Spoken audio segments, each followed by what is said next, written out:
এক দেশে এক রাজা ছিলেন। রাজা যেমন বুদ্ধিমান তেমনি ছিলেন প্রজাদের খুবই প্রিয়।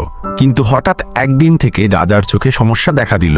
দিনের আলো রাজার চোখে অসহ্য লাগত। চারপাশে তাকালেই রাজা বিরক্ত বোধ করতেন, মাথা ঘুরত, এমনকি অনেক সময় চোখে ব্যথাও করত। রাজ্য জুড়ে সেরা চিকিৎসক ডেকে আনা হলো।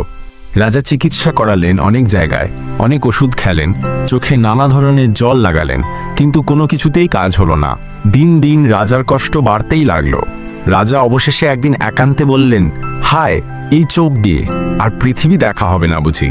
এই কথা শুনে রাজপ্রাসাদের সবার মন খারাপ হয়ে গেল।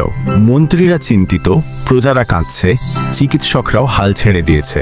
ঠিক তখনই এক বয়স্ক সেনাপতি এসে রাজাকে বললেন, মহারাজ, আমি শুনেছি আমাদের রাজ্যের এক গভীর বনে এক সাধু থাকেন, যিনি নাকি অনেক অলৌকিক শক্তির অধিকারী।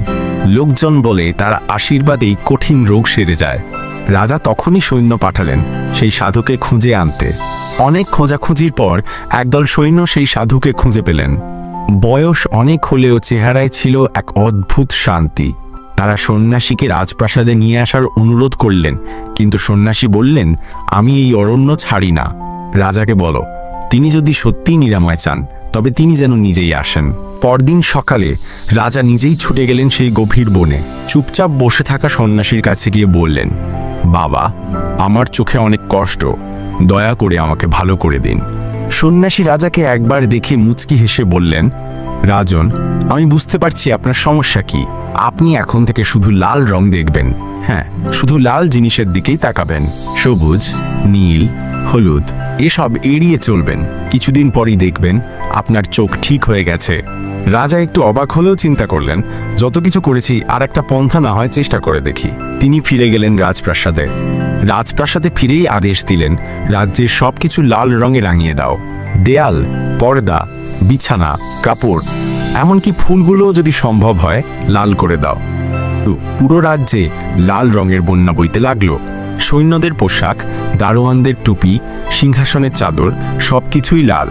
রাজার চোখ ধীরে ধীরে সেরে উঠতে লাগলো। তিনি আনন্দে আত্মহারা। কিছুদিন পর রাজা খুশি হয়ে বললেন, যে ব্যক্তি আমাকে সুস্থ করেছে সে তো আসল পুরস্কার পাওয়ার যোগ্য। যাও, সেই সন্ন্যাসীকে আবার নিয়ে এসো, আমি তাকে সম্মান জানাতে চাই। সৈন্যরা আবার গেল সেই বনে। তারা ভাবল, রাজা এখন শুধু লাল জিনিস দেখেন, সন্ন্যাসী তো সাদা পোশাক পরে থাকেন, তাহলে তো রাজা তাকিয়ে আবার অসুস্থ হয়ে পড়বেন। তাই তারা এক বালতি লাল রং এনে সন্ন্যাসীর পুরো শরীরে ঢেলে দিল। মাথা থেকে পা পর্যন্ত লাল রঙে ভিজে গেলেন সন্ন্যাসী। রাগে গর্জে উঠলেন, সন্ন্যাসী, তোমরা কি করছো? আমায় রং দিয়ে রাঙালে কেন? সৈন্যরা বলল, মহারাজ তো এখন শুধু লাল জিনিস দেখতে পারেন, আপনাকে রং না দিলে তার আবার অসুবিধা হতে পারে। সন্ন্যাসী কিছু না বলে রাজপ্রাসাদে এলেন। রাজার সামনে দাঁড়িয়ে আছেন মাথা নিচু করে। রাজা বললেন, ওহ, আপনি এসেছেন, কেমন আছেন বাবা? সন্ন্যাসী রাগ চেপে বললেন, রাজা, আপনি তো আমায় লাল রঙে রাঙিয়ে দিতে বলেছিলেন, তাই না? রাজা হেসে বললেন, আর বলবেন না, আপনি তো নিজেই বলেছিলেন লাল জিনিস দেখতে। আপনাকে রং না দিলে দেখলে আমার তো আবার চোখে সমস্যা হতে পারত। এই কথা শুনেই সন্ন্যাসী জোরে হেসে উঠলেন। বললেন, রাজা, আপনি তো একটা লাল চশমা পরলেই পারতেন, পুরো রাজ্য রাঙানোর দরকার কি ছিল?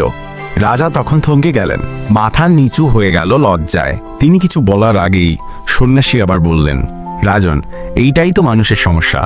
নিজের দৃষ্টিভঙ্গি বদলাতে না চেয়ে সবাই চায় চারপাশটা বদলাতে। আপনি যদি শুধু নিজের চোখে লাল চশমা পরতেন তাহলে পুরো রাজ্য রং করতে হতো না, আপনার চোখও ভালো হতো, রাজ্যের রঙও ঠিক থাকতো। রাজা মাথা নিচু করে বললেন, আপনি ঠিক বলেছেন বাবা, আমি শুধু নিজের চোখে সমস্যার দায় অন্যদের ওপর চাপিয়ে দিয়েছিলাম। সন্ন্যাসী উঠে দাঁড়িয়ে বললেন, রাজা, এই পৃথিবীর সব সমস্যার সমাধান বাইরের জগতে নেই, এর উত্তর আপনার ভিতরে। মানুষ চায় সমাজ বদলাক, পরিবার বদলাক, পরিবেশ বদলাক, অথচ সে নিজে বদলাতে চায় না। কিন্তু আপনি নিজে বদলালে আপনার পরিবার বদলাবে, পরিবার বদলালে সমাজ বদলাবে, আর সমাজ বদলালে দেশ বদলাবে। জীবনেও অনেক সময় আমরা সমস্যার কারণ খুঁজি চারপাশে, অথচ চাবিটা নিজের পকেটেই থাকে। তাই বদল শুরু হোক নিজের ভেতর থেকে।